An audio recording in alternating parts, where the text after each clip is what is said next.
Do you have junk silver or US minted silver coins? In this video, I'll show you how to calculate how much silver you have and how much it's worth. It includes silver dollars, half dollars, quarters, and dimes. I will not be talking about Jefferson wartime nickels.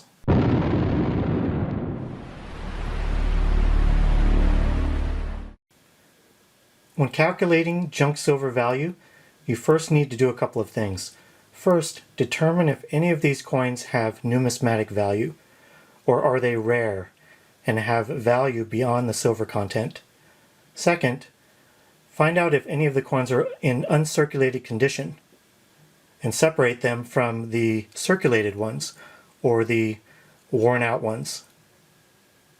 To determine the numismatic value or collector value of coins, you can use the official Red Book as seen here.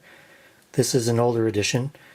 You can also find pricing guides at bookstores or visit your local coin shop.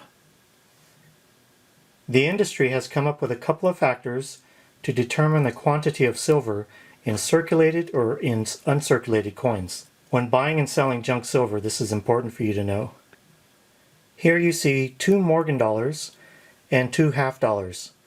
I have 1 Kennedy half and a Franklin half. Okay, now looking at the Morgan dollars on the left, the Morgan dollar on the far left is in uncirculated condition. The Morgan dollar on the right is in circulated condition and is pretty worn down, as you can tell. The 2 half dollars on the right, the Kennedy half, is in uncirculated condition, and the Franklin dollar is in circulated condition. So when a coin is in circulated condition, it's more worn, so therefore it has less silver in them. Of course, in the coin collecting world, there are conditions other than circulated and uncirculated. There's good, very good, fine, very fine, extra fine, almost uncirculated, MS60, MS65.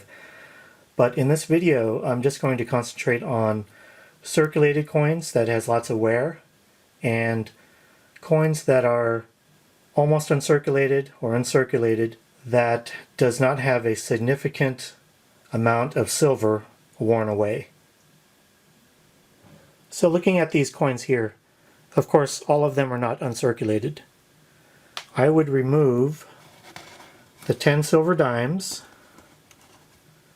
the piece dollar and the Morgan dollar, the 2 Franklin halves, and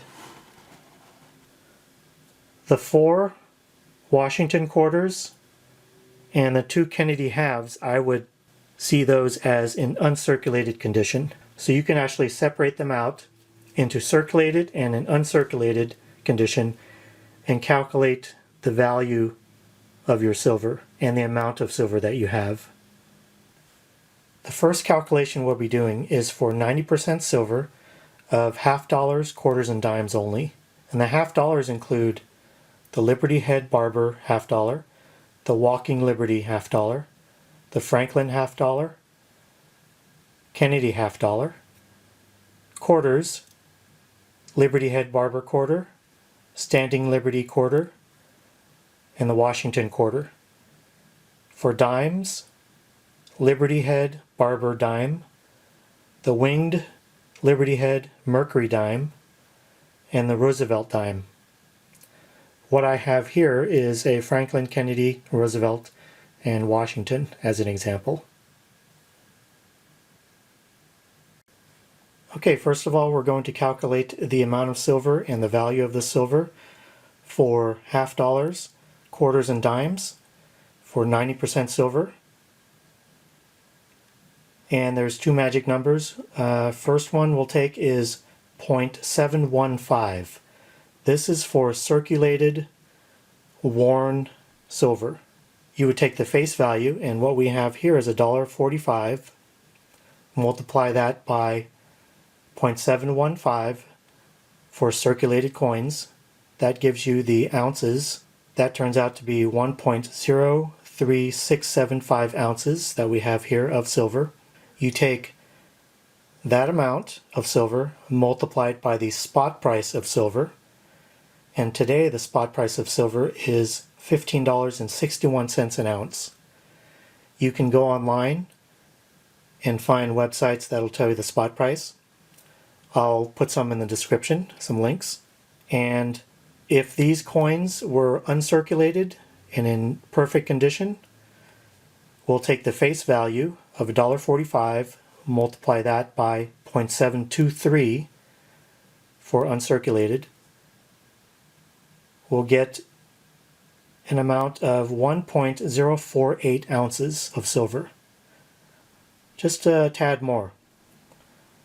Multiply 1.048 ounces times the spot value of silver of 15.61, and we get a value of 16.36, $16.36 of worth of silver here for uncirculated coins.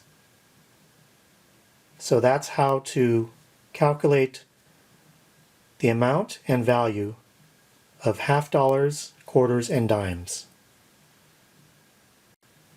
The second calculation will be for silver dollars, and they include the peace dollar and the Morgan dollar. Now the peace dollar on the right and the Morgan dollar on the left, they have the same amount of silver and the same weight. And so you would take the face value, so you see 2 silver dollars, face value of $2, multiply that by 0.7735, and that will give you 1.547 ounces of silver. You multiply that by the spot price of silver, $15.61, and you get a total value of $24.15. So for the 2 silver dollars you see here, you have a total of 1.547 ounces of silver with a current value of $24.15. Kennedy half dollars, dated 1965 to 1970, have a silver content of 40% and a copper content of 60%. To determine the amount of silver in 1965 to 1970 Kennedy halves, take the magic number 0.14789343436. That is the amount of silver in ounces. You multiply that by the spot value of silver, in which currently it's $15.61. A single half dollar with 40% silver has a current value of $2.31 silver value. Now it also has copper value as well. Take the magic number 0.01521189608. That is the amount of copper in pounds per coin. Take the magic value, times it by the spot value of copper, which is $2.623 per pound currently. That will give you a value of 0.0399 cents per coin, and that is the 60% copper that you see. So you can actually add that amount to the copper amount to the silver amount to get the full value of this particular coin. Here you see 7 Kennedy halves dated from 1965 to 1970. They have 40% silver in each coin. So with these 7 coins, you have 1.04 ounces of silver. So that is how you calculate the amount of silver you have and the value of the US minted junk silver coins dated 1964 and older. I hope you found this helpful, and thanks for watching.